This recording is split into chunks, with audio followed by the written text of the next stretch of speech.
Hi girls, this is topic 3, lesson 6, changes in supply.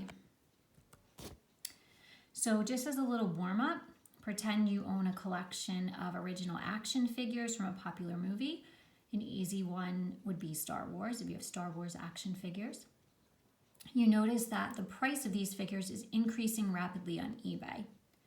Should you sell these figures now or wait? How would your decision affect the supply of these action figures? So several factors can lead to the shift in the supply curve. So that's what we're talking about today, how changes in supply affect the supply curve. And you may have answered that question that yes, you would sell your action figures to capitalize on the great prices on eBay. But another students might say that they would hold on to them in the hopes that the price would continue to rise and then maybe sell them in a week or two. So, let's see what different factors affect the supply curve. So just as a review, the graph on the left, the blue graph, is an individual supply curve. Remember, as the price goes up, the quantity supply, the output goes up as well. And then the market supply curve was just, remember if you were doing, the individual supply of pizza versus all pizzerias supply of pizza on Staten Island. Just at larger numbers, a larger sample size. So input costs, any changes in the cost of an input used to produce a good, such as a raw material, machinery, or labor, will affect the supply of that good or service. So if a rise in the cost of an input, right? So say you're making pizza and all of a sudden the cost of tomatoes rises drastically, okay? That'll cause a fall in supply, okay?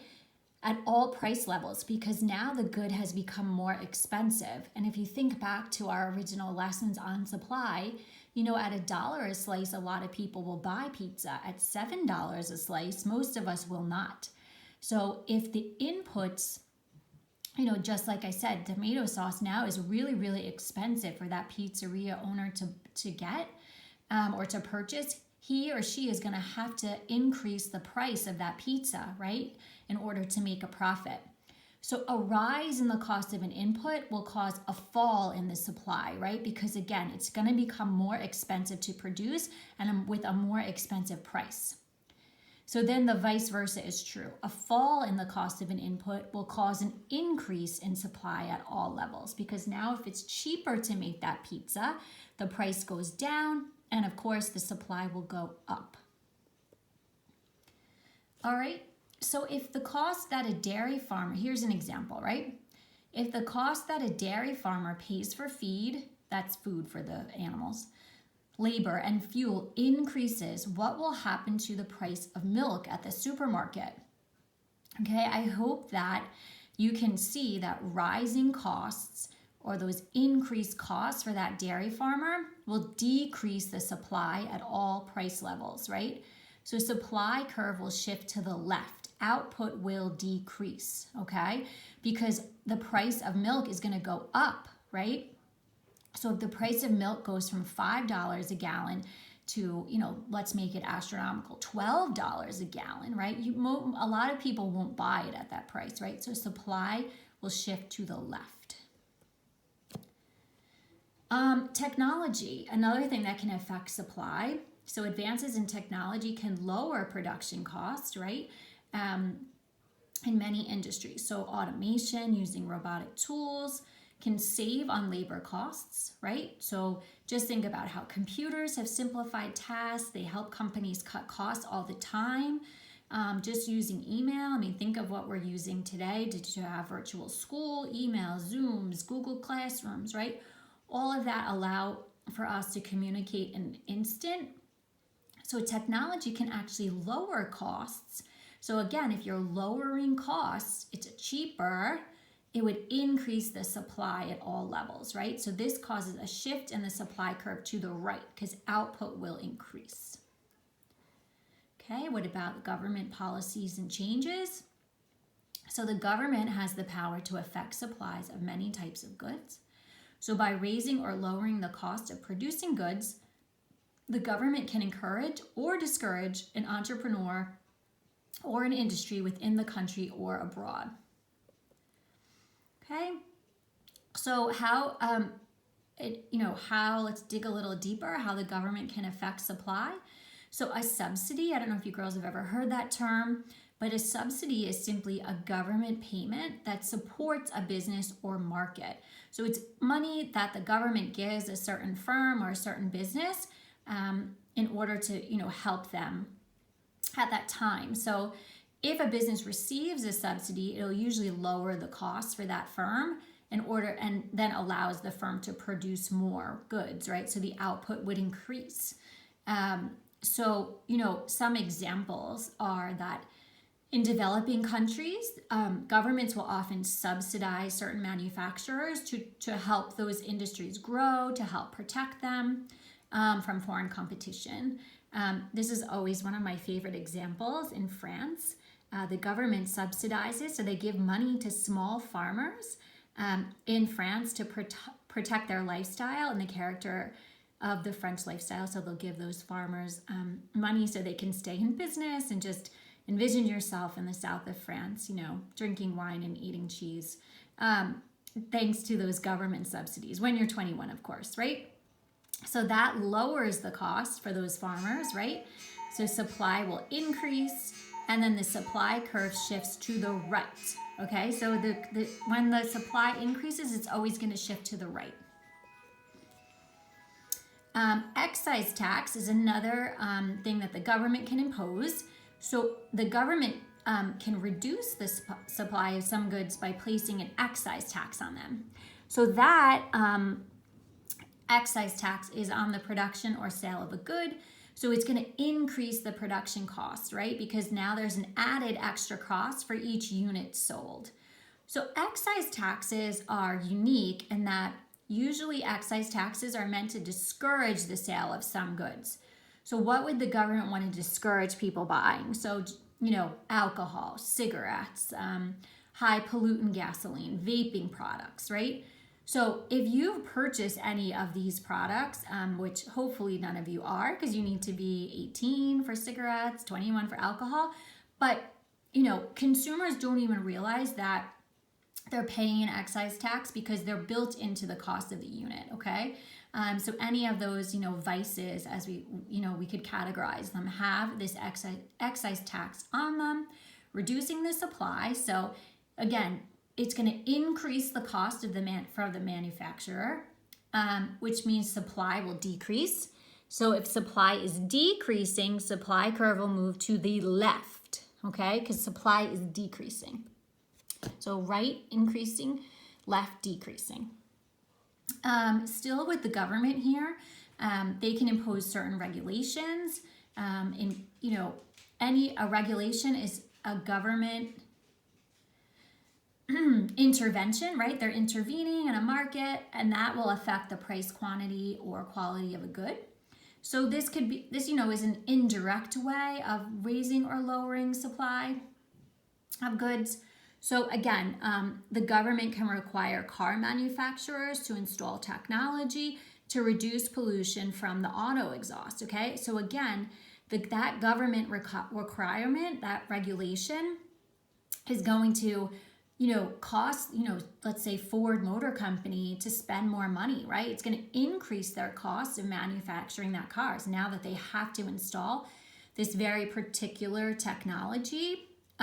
So again, if you think, common sense now, that is going to increase the cost for Ford Motor Company, and it'll reduce the supply because now they're not going to be able to produce as many cars now because their costs went up. And if you're reducing the supply curve shifts to the left. Okay, so another thing that can affect the supply curve is any change in the global economy, right? So I hope you girls realize, we are dependent on foreign countries, foreign nations in order to provide certain goods and services to us, right? We import a lot of things. I mean, cars is one great example. But think of how many products, if you looked at your clothing that you're wearing, made in Vietnam, made in China.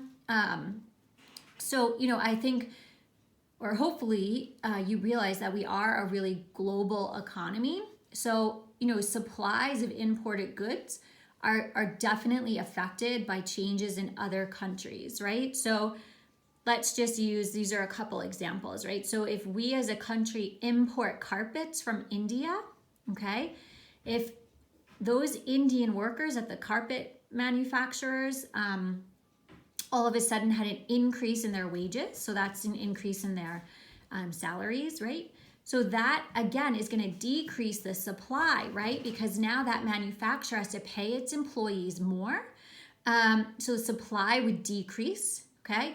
So now we're decreasing supply. Decrease means a shift to the left, okay? Another example is that U.S. imports oil from Russia. All of a sudden, there's this wonderful new discovery. Russia is able to increase their supply of oil, and that will shift the supply curve to the right. So an increase in supply will shift the curve to the right.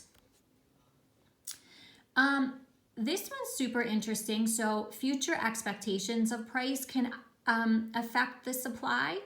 So this kind of goes back to that original warm-up activity with the action figures. So if you're a seller and you expect that prices of the good you sell will rise in the future, the seller will store those goods now. And then, as long as it's not perishable, obviously, but if you're a seller of, oh gosh, what could you sell? How about furniture? You sell computer desks, right? And you know that you could sell that computer desk for $300 today, but next month you could sell that same desk for $500, right? You are going to just hold on to that inventory of desks and sell them later because you'll be able to make more of a profit in the future. And then the opposite is true too, right? So if you know that all of a sudden the price is going to drop in the near future, you'll try to get rid of your inventory ASAP, right, in order to make as much money before the price falls on that good or service. Okay, and also what can affect the supply curve is how many competitors are in the market. So if you are a supplier of let's use our popular toilet paper, right?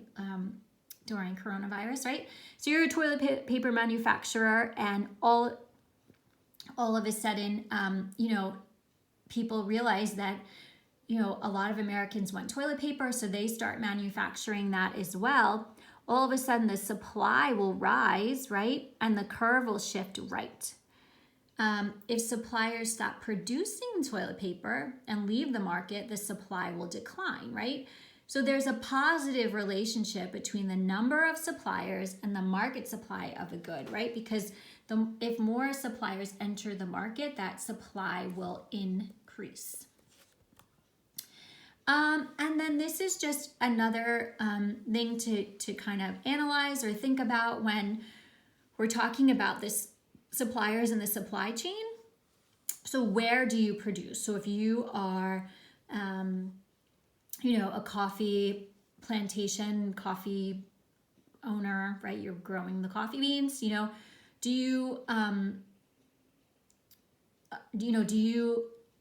try to locate yourself near transportation, like near an airport, near trains that can carry your goods to the cities, Or do you want to be close to suppliers, right? So if you're close to, Starbucks or the grocery stores, that way you don't really need to spend a lot to transport the inputs. Other firms will choose to locate close to consumers, so that way, again, they can get their good or service to consumers, quickly.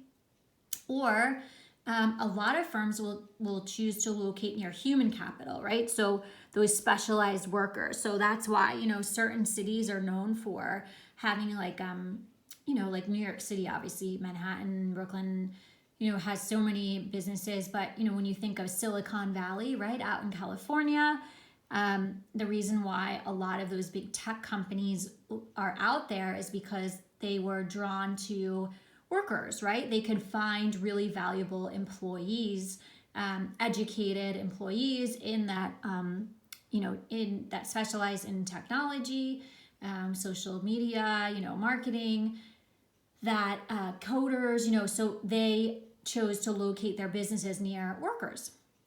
So obviously this is really dependent on what type of good you produce, what kind of service you produce, but firms will answer this question differently, where to produce, and these are some of the factors that will weigh in on it.